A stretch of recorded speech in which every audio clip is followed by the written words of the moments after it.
Get it started. Question. Hey, All right. What's your name? Where were you born? How old are you? hey, I'm Rodger Andrew Thompson. I was born in the Bronx, and I'm 33. 33. I'm 38, actually. What Right? part? I'll be 38 this year. What part of the Bronx? South Bronx, Soundview. Soundview. Yes, that's where I was born. Yes. Right. Tell me, what was your home life like?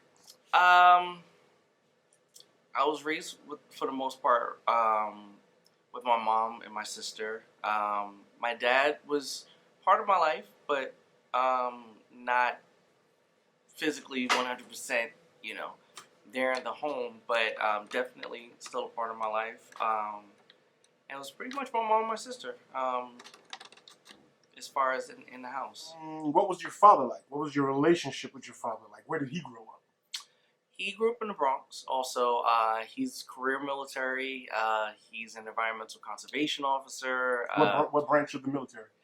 Army. Army. Yeah, Okay. he's a master sergeant. He has been in the military for over 40 years. And he does a lot. He's immensely talented and ambitious when it comes to getting things done for his family. But if he doesn't have to do it, he won't. But he's a good guy. What's your Unfortunately, he and I don't have the closest, tightest relationship. I think that's because of the distance, in time that he has been away in my life. But over time, we've become a little bit closer, but it's still very far from where I would like it to be. So you guys do have communication? Oh yeah, we routinely. It's not as comprehensive, not as probably as in depth and heartfelt and as detailed all the time as it is. As I would like it to be. It seems like most father-son relationships, there's always a strain. Yeah. Especially once you reach a certain age. What's crazy is that I feel like as I got older, we're a little closer. But then again, throughout my teenage years and my formative years, it was pretty spotty, with his presence in my life. That was because of the military or just his decision? So the thing is that my family is very, I don't want to say secretive, but they are not very forthcoming when it comes to certain things. They don't want their business out in the street. Right. So even when all of it was happening where, my father just stopped kind of being there, it wasn't really made known why. It was just, oh, he's in the military. Oh, he's, deployed. He's doing this, that, and the third. It wasn't a sufficient answer for your question. Right. It wasn't that my mom and my dad were not together anymore. It was everything else. And no one would give you a straight answer. A straight answer. To this day, there's still no straight answer. Have you ever sat with your dad and asked him what was the reason? No. No. But I definitely, when I was younger, I definitely made my feelings known to my half brother's mother. Okay. So he got but I took it out of Oh yeah. So that's something like a lot of people live with that for a long time, having never spoke up and told their father how they felt. Do you feel better having released it, knowing maybe he heard it, even if you didn't get to? It did nothing for you. He and I have never had that conversation like in depth, to the point where it can be, as an adult, I would understand it a little bit better, or maybe differently, I should say, than when I finally started realizing what was happening, as a teenager, as an early teen. So I'm almost happy that we didn't have that conversation then, because I don't know how I would have really received it. You don't think you'd been able to verbalize your actual feelings at that time? Because you're young. No, I think I would have been able to verbalize it, but I don't think it would have been maybe necessarily. I think it would have been more hurt and anger. You think the time than understanding. The time that it took for you to actually speak up, to give you the time to maybe formulate your thoughts, So it wouldn't be, like you said, mean or whatever the case.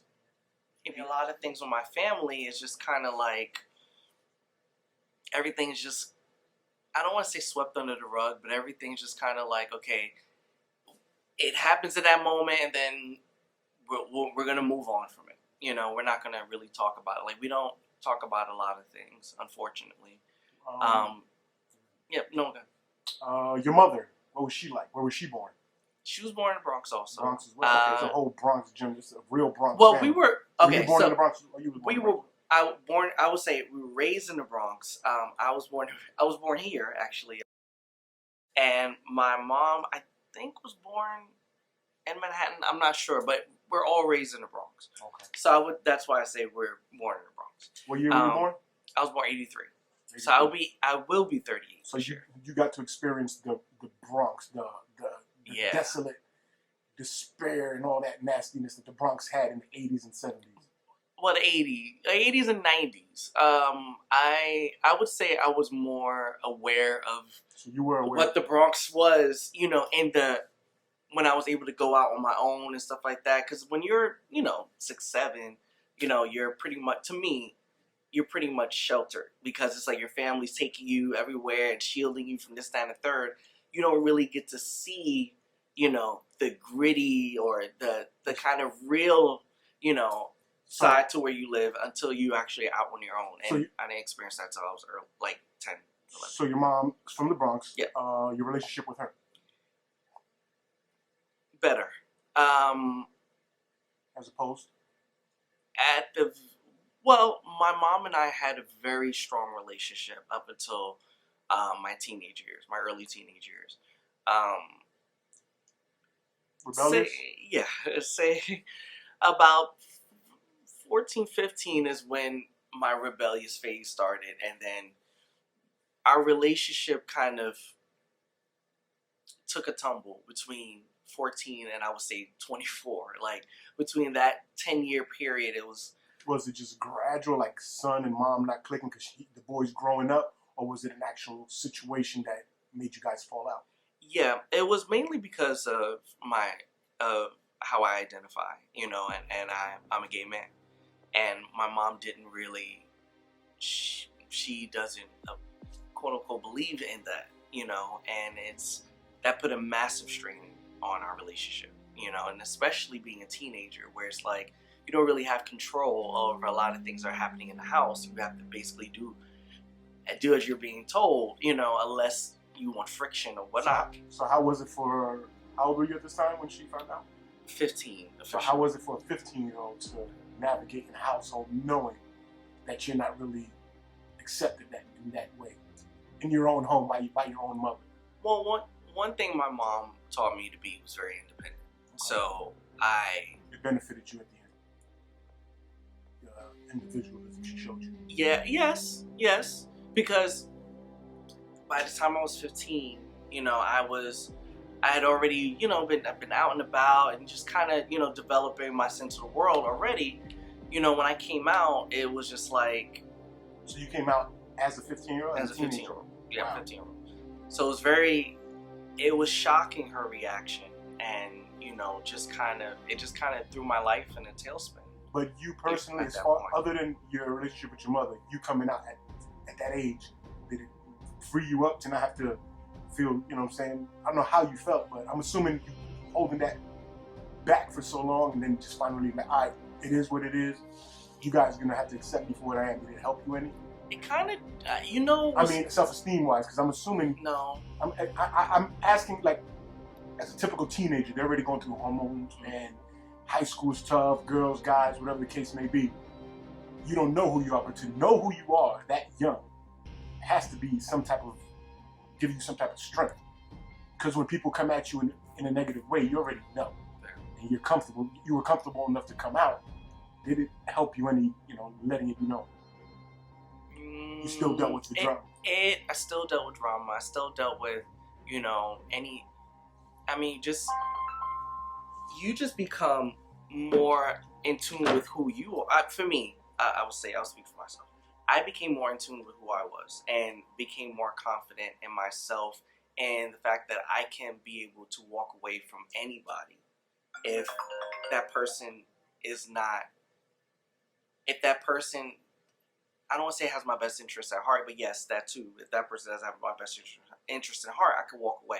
But for somebody who really doesn't accept me for me, or accept my,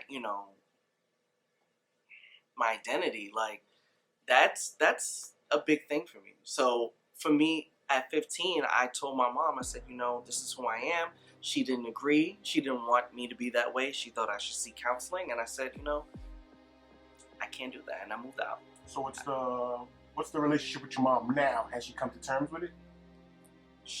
That's why I say better. It's better.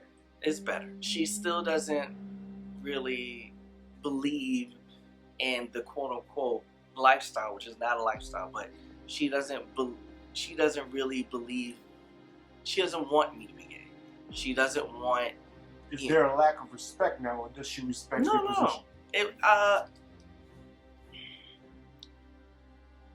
She still would not want me to be gay. I mean, no, she doesn't want you. She doesn't want you, but she's not disrespecting your choice, is what I'm asking. But one thing is that we don't really talk about. We don't delve into details. Okay. Like, she knows my partner. I don't make it a point of rubbing things in her face. Like, I know make it the subject of the right. Okay. Right. I know how she feels about me being gay, about homosexuality, period. But it's a respectful relationship now. Yes. Okay. Much better. Growing up, what was the financial or economic situation in the house? We were okay. No. We were okay. I would say thank God. Thank God. Because we were around people, who really, really struggle. Like my mom, one thing I could say, even throughout us not getting along and things like that, one thing I can say is that I always have love and I always love my mom, and I always respect her hustle, because even when we weren't getting along, I'm sure if something were to happen to me, where I needed something, she would be there for me. She worked 2-3 jobs to make sure that we had everything that we needed when my father wasn't there. When my father would, be so in there and was out. Wasn't a real struggle. Your father was a military man. Yeah. So it wasn't a struggle. And relative to the Bronx in the 80s, right, the majority of people, from what I remember, were not doing well. Right. It was hard.